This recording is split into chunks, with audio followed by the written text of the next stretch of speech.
Welcome to special analysis. నేను అమ్మ మండువా. ఈరోజు అనాలిసిస్లో భాగంగా మనం తీసుకోబోతున్న టాపిక్ ఏంటంటే, ఇటీవలే మనం ఏదైతే పవన్ కళ్యాణ్కి సంబంధించి ఒక సక్సెస్ఫుల్ సినిమాని చూస్తూ వచ్చాం చాలా రోజులుగా, అత్తారింటికి దారేది సినిమాను. ఆ సినిమాలో ఒక డైలాగ్ రాశారు ఆ డైరెక్టర్ అయిన త్రివిక్రమ్ శ్రీనివాస్ కూడా. ఆ మూవీ చాలా బిగ్గెస్ట్ హిట్గా నిలిచింది పవన్ కళ్యాణ్ కెరీర్లో కూడా.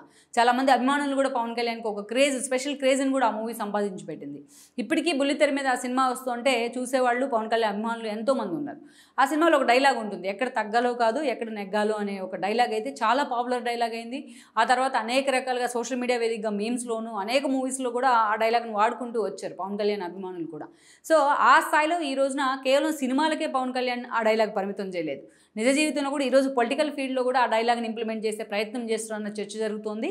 అందుకు కారణం కూడా ఉంది. గత కొద్ది రోజులుగా తాను పిఠాపురం నుంచి తన పోటీకి ఎంపిక చేసుకున్న దగ్గర నుంచి పవన్ కళ్యాణ్ వ్యవహరిస్తున్న తీరైతే మాత్రం ఈ రోజున నిజంగా ఆయన ఎక్కడ నెగ్గాలో కాదు ఎక్కడ తగ్గాలో అన్న నానున్నైతే నిజం చేస్తూ వస్తోంది. ప్రత్యేకించి ఈరోజు పిఠాపురంలో తన గెలుపు దిశగా పవన్ కళ్యాణ్ వేస్తున్న అడుగులైతే మాత్రం నిజంగానే పవన్ కళ్యాణ్లోని రాజకీయ పరిణతిని అయితే అందరూ కూడా వెల్కమ్ చేస్తున్న సిచ్యువేషన్ అయితే కనిపిస్తుంది ఈ రోజున. ఇక్కడ మనం చూసినట్లయితే కూడా ప్రత్యేకించి పిఠాపురంలో పవన్ కళ్యాణ్ ఆ స్థాయిలో ఎందుకు స్థానిక ఓటర్ల మనసు చోరుకుంటున్నాడంటే అందుకు కూడా కారణాలు ఉన్నాయి. అది కూడా మనం చెప్పుకునే ప్రయత్నం చేద్దాం.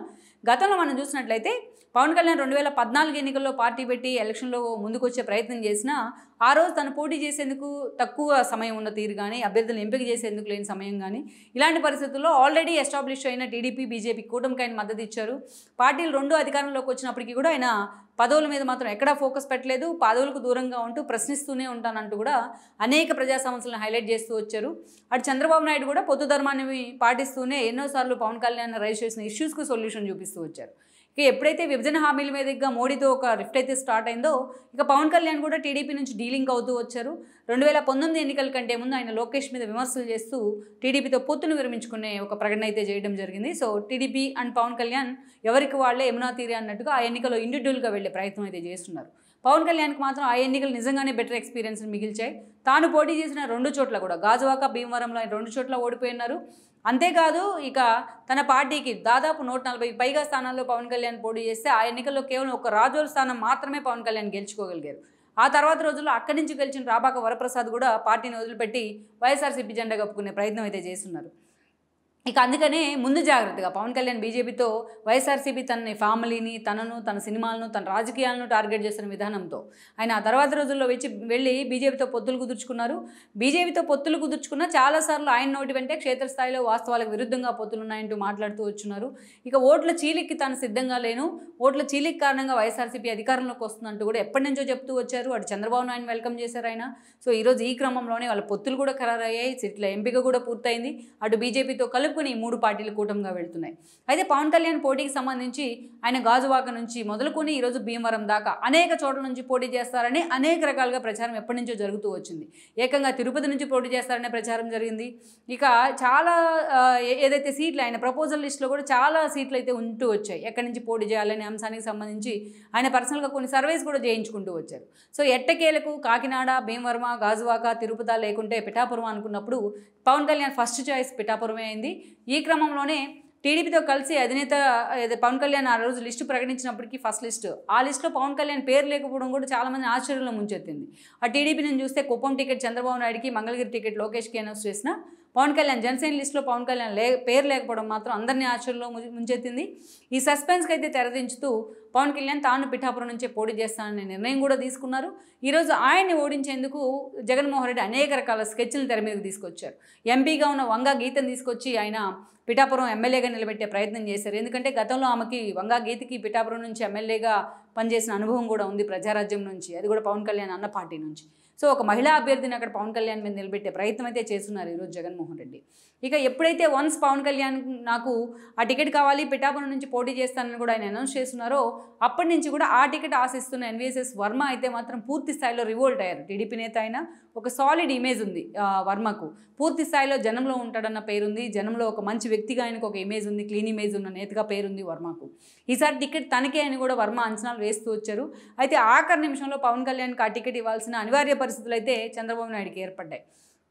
అందుకే ఈరోజు వర్మ అయితే అంత రివోల్ట్ అయినప్పటికీ కూడా ఆయన్ని చంద్రబాబు నాయుడు పిలిపించుకున్నారు, బుజ్జగించే ప్రయత్నం చేశారు. పవన్ కళ్యాణ్ గెలుపు కోసం కృషి చేయాలి, తర్వాత అధికారంలోకి వచ్చినట్లయితే ఎక్కడో చాట వర్మను అకామిడేట్ చేస్తామంటూ కూడా ఆయన ప్రత్యేక హామీలు కూడా ఇస్తూ వచ్చారు. ఇక ఇదంతా ఒక ఎత్తు అయితే ఈ రోజున పవన్ కళ్యాణ్ స్వయంగా తాను చేయించుకున్న సర్వేలు కావచ్చు, తన సర్వేలో వచ్చిన రిపోర్టులు కావచ్చు, వర్మకు ఉన్న ఒక సాలిడ్ ఓట్ బ్యాంక్ కావచ్చు, ఈరోజు పవన్ కళ్యాణే స్వయంగా పార్టీ అధినేత హోదాలో ఉన్నారు, జనసేన అధినేత హోదాలో ఉండి కూడా ఈరోజు స్వయంగా వర్మ ఇంటికి వెళ్ళడం జరిగింది. వర్మ ఇంటికి వెళ్ళటమే కాదు, అక్కడ వర్మతో పాటు ఆయన కుటుంబ సభ్యులతో కూడా భేటీ అయ్యి ఉన్నారు. నేను గెలవాలంటే వర్మ నాకు కావాల్సిందే అంటూ కూడా ఆయన హక్కును చేర్చుకునే ప్రయత్నం చేశారు. నా గెలుపు నేను ఈరోజు ఎమ్మెల్యేగా అసెంబ్లీలో అడుగు పెట్టాలంటే ఆ బాధ్యత మొత్తం వర్మనే తీసుకోవాలంటూ కూడా అవుట్ అండ్ రైట్ ఈరోజు పవన్ కళ్యాణ్ మాట్లాడిన తీరు మాత్రం నిజంగా వర్మ అనుచరులను, వర్మ ఫ్యామిలీ మెంబర్స్ను కాదు, ఈరోజు కాన్స్టిట్యున్సీలో కూడా పలువురు నిజంగానే ఆశ్చర్యంలో ముంచెత్తింది. అదే పవన్ కళ్యాణ్ వర్మ నేను పార్టీ అధినేతను, వర్మ జస్ట్ ఆఫ్టర్ ఆల్ గతంలో ఎమ్మెల్యే మాత్రమే లైట్ తీసుకొని ఈరోజు వర్మను తాను కనుపుకుని పోకుండా లైట్ తీసుకున్న పరిస్థితి నిజంగా వచ్చి ఉంటే ఈరోజు నిజంగా పవన్ కళ్యాణ్ ఓటమి పాలైన అక్కడ ఆశ్చర్యపడే పరిస్థితి లేదు. ఎందుకంటే ఆ స్థాయిలో వర్మకు ఒక సాలిడ్ ఓట్ బ్యాంక్ ఉంది అక్కడ. సో అలాంటిది ఈరోజు పవన్ కళ్యాణే స్వయంగా వర్మ దగ్గరికి వెళ్ళి, వర్మ ఇంటికి వెళ్ళి ఆయన తనకు దగ్గర తీసుకునే ప్రయత్నం చేయడం, ఈరోజు పవన్ కళ్యాణ్ విషయంలో తాను కూడా ఓన్ చేసుకునే ప్రయత్నం చేయడం వర్మ. పవన్ కళ్యాణ్ స్వయంగా తన దగ్గరికి వచ్చిన తర్వాత తన ఇన్హిబిషన్స్ అన్నీ పక్కన పెట్టి ఈరోజు పవన్ కళ్యాణ్ కోసం వర్మ అక్కడ తిరుగుతున్న తీరు కానీ, ప్రచారం చేస్తున్న తీరు కానీ ఈ రోజున కాన్స్టిట్యున్సీ ప్రజలు కూడా ఫిదా అవుతూ ఉన్నారు. అందుకే ఇక్కడ మనం చెప్పినట్టు వర్మ కంటే కూడా ఇక్కడ పవన్ కళ్యాణ్ చూసి ఆ పార్టీ నేతలు, జనసేన నేతలు చాలా అగ్రెసివ్గా ఉంటూ వస్తారు ఆయన చాలా విషయాలు. అలాంటిది ఈరోజు తనే ఒక అడుగు వెనక్కి తగ్గి మరీ స్వయంగా వర్మను కలుపుకునే ప్రయత్నం చేయడం, ఎక్కడ ఈగోస్కు వెళ్లకుండా తన గెలుపు కోసం వర్మని రిక్వెస్ట్ చేసే ప్రయత్నం చేయడం మాత్రం ఆల్రెడీ పవన్ కళ్యాణ్ ఇక్కడే సగం గెలిచిపోయారన్న చర్చ కూడా జరుగుతూ వస్తుంది. అందుకే ఇప్పుడు అందరూ కూడా పవన్ కళ్యాణ్ గురించి అటు సోషల్ మీడియా హోరెత్తిపోతుంది. ఎక్కడ నెగ్గాలో కాదు, ఎక్కడ తగ్గాలో తెలిసిన వాడే పవన్ కళ్యాణ్ అని. సో ఆ ఫార్ములాని ఒకప్పుడు మాటల మాంత్రికుడిగా పేరును త్రివిక్రమ్ రాసిన ఆ డైలాగ్ని ఈరోజు పవన్ కళ్యాణ్ తన రాజకీయాలు కూడా అన్వయించుకునే ప్రయత్నం చేశారు.